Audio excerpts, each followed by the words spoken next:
Video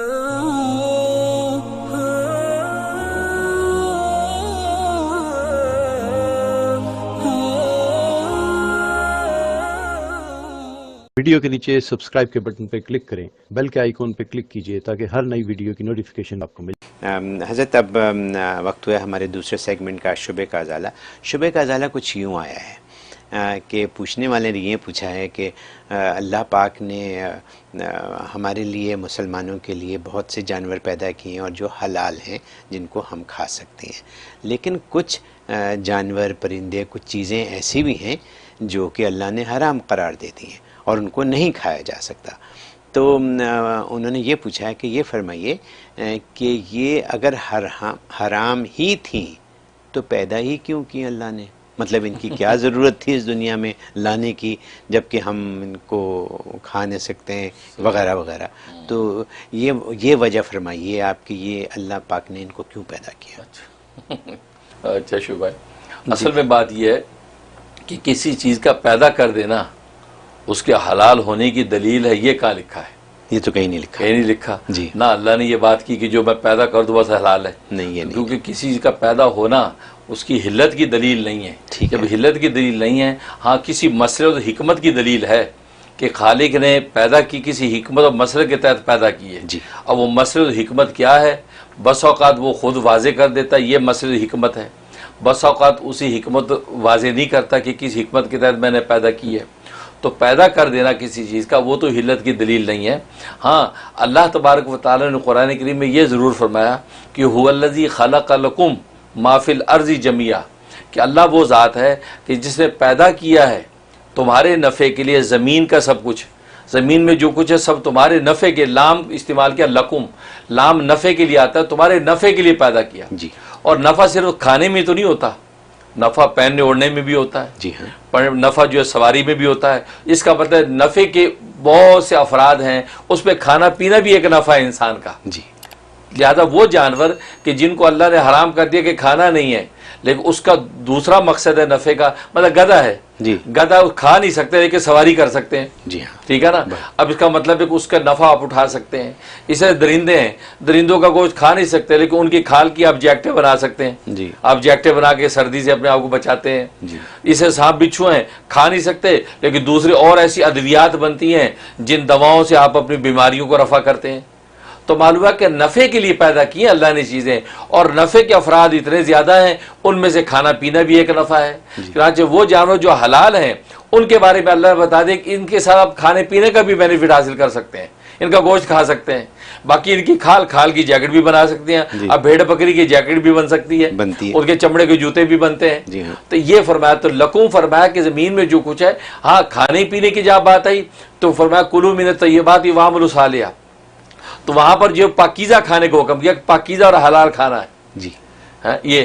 اور دوسری بات یہ کہ اصل میں یہ جو حکمت اور مسلطیں اللہ کی ہیں، یہ ان مسلطوں کے پیچھے یہ حقیقی مسلط کیا ہے؟ وہ ٹیسٹ ہے، کیونکہ اصل میں جو بندہ اس دنیا کی تخلیق کا مقصد نہیں سمجھتا کہ دنیا بنائی کیوں، وہ فوراً سوال کرتا ہے، لیکن جو اس کا مقصد تخلیق سمجھ جاتا ہے وہ سمجھتا ہے کہ یہ ایگزامینیشن ہال ہے، ٹیمپریری لائف ہے، اور یہاں ملٹیپل چوائس ٹیسٹ ہے، جیسے ملٹیپل چوائس ہوتے ہیں۔ اب ملٹیپل چوائس میں غلط بھی لکھے ہوتے ہیں، اب آپ کہ یار آپ نے غلط لکھا ہی کیوں، جب یہ غلط ہے لکھا ہی کیوں؟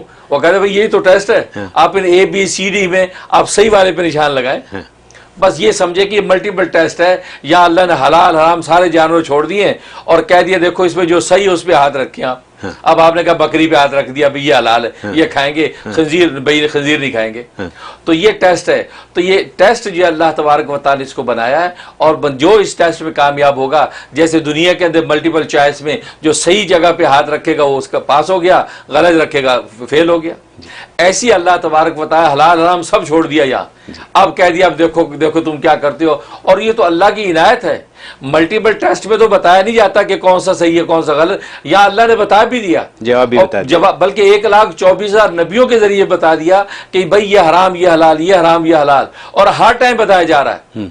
وہاں ملٹیپل ٹیسٹ میں ٹیچر نے کلاس میں بتایا تھا، ایگزامینیشن ہال میں نہیں بتاتا، لیکن انبیاء نے تو آ کے مستقل بتا دیا دیکھو یہ بکری حلال ہے، کتا حلال نہیں ہے، اور یہ پیغام آج تک جو ہے وہ کنوے ہوتا چلا جا رہا ہے۔ تو پھر بھی اگر کوئی بد دماغ اس پہ عمل نہ کرے تو اس کو تو جوتے پڑنے چاہیے. بالکل صحیح. وہ تو دنیا میں ذلیل ہو اور آخرت میں پکڑا جائے گا. جی ہاں. تو یہ ٹیسٹ ہے اصل میں. اس وجہ سے اللہ تبارک و تعالیٰ نے یہ ایک ضابطہ رکھا. اور تیسری بات یہ کہ حدیث میں آتا ہے کہ نبی کریم صلی اللہ علیہ وسلم فرماتے ہیں کہ ہر بادشاہ کی ایک جو ہے وہ باڑ ہے. لکل ملک ہمن، باڑ ہے. اس باڑ کو کوئی کراس نہیں کر سکتا. جیسے وائٹ ہاؤس ہے، اب وائٹ ہاؤس کی باڑ لگی ہوئی ہے، اس سے آگے آپ اندر نہیں جا سکتے جی، اس کے پرمیشن چاہیے. باہر باہر آپ گھومیں، باہر سے آپ دیکھ لیں، اندر نہیں جا سکتے. فرمایا ہر بادشاہ کی ایک باڑ ہے، اس کو کراس کوئی نہیں کر سکتا. ایسے اللہ بھی چونکہ ایک بادشاہوں کا بادشاہ، اس کی بھی ایک باڑ ہے، اس باڑ کو بھی کراس نہیں کر سکتا. فرمایا وہ باڑ کیا؟ وہ محرمات ہیں، حرام کی ہوئی جو چیز ہے، یہ اللہ کی باڑ ہے. اللہ نے کہا حرام کی طرف ہاتھ نہیں بڑھانا آپ نے بس. تو جو بندہ اس باڑ کو کراس نہیں کرے گا، حرام کو کراس نہیں کرے گا، وہ کامیاب ہو گیا، وہ سیف اور ساؤنڈ، وہ اللہ کے یہاں نجات پائے گا، دنیا میں سکون پائے گا. لیکن اگر اسے باڑ کو کراس کیا، انہوں نے کہا یار کوئی نہیں، بکرے کا گوشت حلال ہے، اینیمل ہے، خنزیر بھی گوشت ہے یار، کھا لیتے ہیں. اب یہ پکڑا گیا، اسے اللہ کی باڑ کو کراس کیا ہے، لہٰذا یہ مجرم ہے، اور اس مجرم کے نتیجے میں دنیا اور آخرت میں پکڑا جائے گا. اور چوتھی بات یہ ہے کہ اللہ نے جن جانوروں کا حرام قرار دیا اس کے پیچھے ایک وجہ ہے.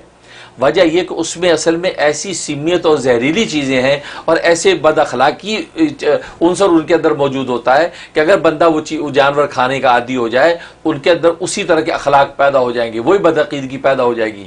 جیسے بعض جانوروں کو اللہ نے حرام کیا اس کی خباثت اور گندگی کی وجہ سے.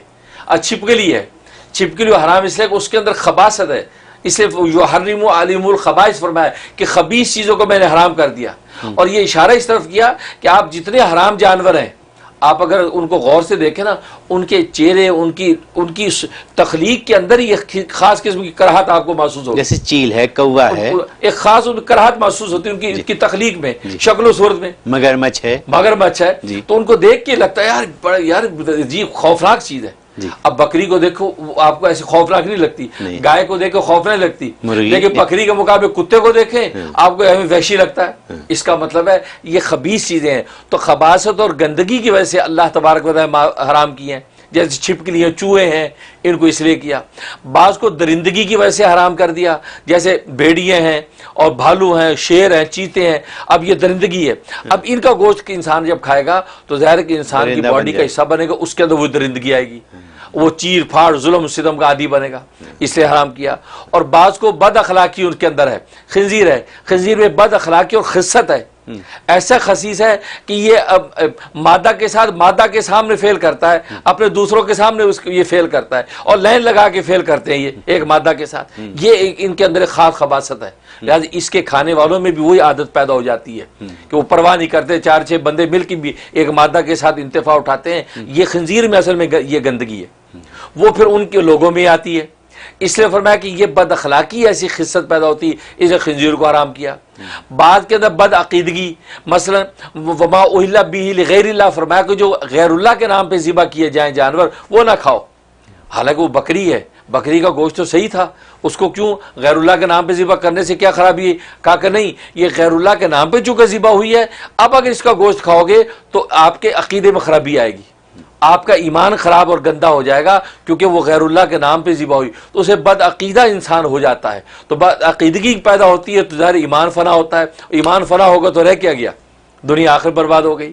تو اس لیے اللہ تبارک و تعالی نے جن جانوروں کو حرام کیا اس کے پیچھے ایک مصلحت ہے.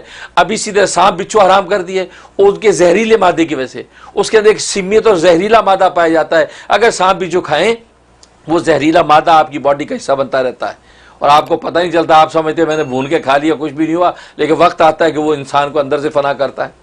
اس سمیت کی وجہ سے اللہ تبارک و تعالی ان کو حرام کر دیا.